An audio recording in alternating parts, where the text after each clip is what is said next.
Сәлем достар. Қазір бүкіл әлемде доллар бағасы өсіп, бұл көптеген елдердің экономикасына айтарлықтай әсер етіп жатыр. Ал біз, қарапайым адамдар, бұл өзгерістерді қалай сезінеміз? Неліктен доллар бағасы тұрақсыз, және оның өсуі біздің өмірімізге қандай әсер етеді? Осы және басқа да маңызды сұрақтарға бүгінгі видеода жауап береміз. Жайғасып отырып көріңіз, өйткені бұл тақырып әрқайсымыз үшін өзекті. Доллар бағасының өсу себептері. Доллар бағасы әртүрлі факторлардың әсерінен өседі. Солардың негізгі себептері: 1. Әлемдік экономикадағы тұрақсыздық. Әлемдегі ірі елдердің саяси немесе экономикалық мәселелері доллардың құнын арттырады. Мысалы, соғыс жағдайлары немесе нарықтағы дағдарыс. 2. Инфляция. Егер ұлттық валюта инфляцияға ұшыраса, доллармен салыстырғанда құны төмендейді. 3. Орталық банктердің саясаты. ақш-тың федералды резерв жүйесі пайыздық мөлшерлемелерді көтергенде, доллар басқа валюталарға қарағанда қымбаттай түседі. 4. Сұраныс пен ұсыныс. Доллар әлемдік саудада ең көп қолданылатын валюта болғандықтан, оған сұраныс жоғары. Бұл да оның құнын арттырады. Доллар бағасының өсуі қарапайым адамдарға қалай әсер етеді? Доллар бағасы көтерілгенде, біз күнделікті өмірде бірнеше маңызды өзгерістерді байқаймыз. 1. Бағалардың қымбаттауы. Импорттық тауарлар, әсіресе электроника, көлік, дәрі-дәрмек сияқты өнімдер бағасы өседі.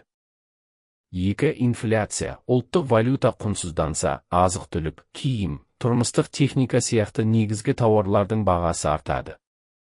3. Шетелге саяхат. Егер сіз шетелге шығуды жоспарласаңыз, қымбатшылыққа тап боласыз.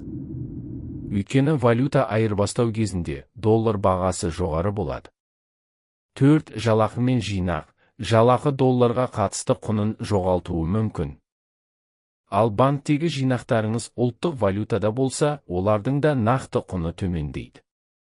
Бұл өзгерістер әсіресе кәсіпкерлер мен қарапайым тұтынушылар үшін қиындықтар тудырады. Бұл жағдайда не істеу керек? Доллар бағасының өсуіне дайын болу үшін келесі кеңестерді ұстануға болады. 1. Жинақтарыңызды әртараптандырыңыз. Ақшаңызды тек ұлттық валютада емес, доллар немесе басқа тұрақты активтерде сақтаңыз. 2. Шығындарды азайтыңыз. Қажетсіз заттарға шығынданбауға тырысыңыз, әсіресе импорттық тауарларға.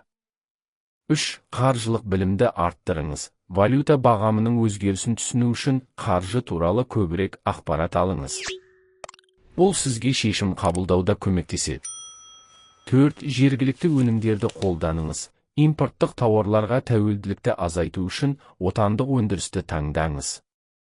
Доллар бағасының өсуі бұл тек экономистердің мәселесі емес, ол әрбір адамға әсер етеді. Біздің міндетіміз осындай жағдайларда өзімізді қаржылық тұрғыдан дұрыс қорғау. Ең бастысы сабыр сақтау және жеке қаржыны басқаруды үйрену. Егер сізге осы тақырып қызықты болса, видеоны лайктап, арнаға жазылып қойыңыз. Ал пікірлерде сіз доллар бағасының өсуі туралы не ойлайсыз? Өз ойларыңызды жазыңыз, біз үшін маңызды.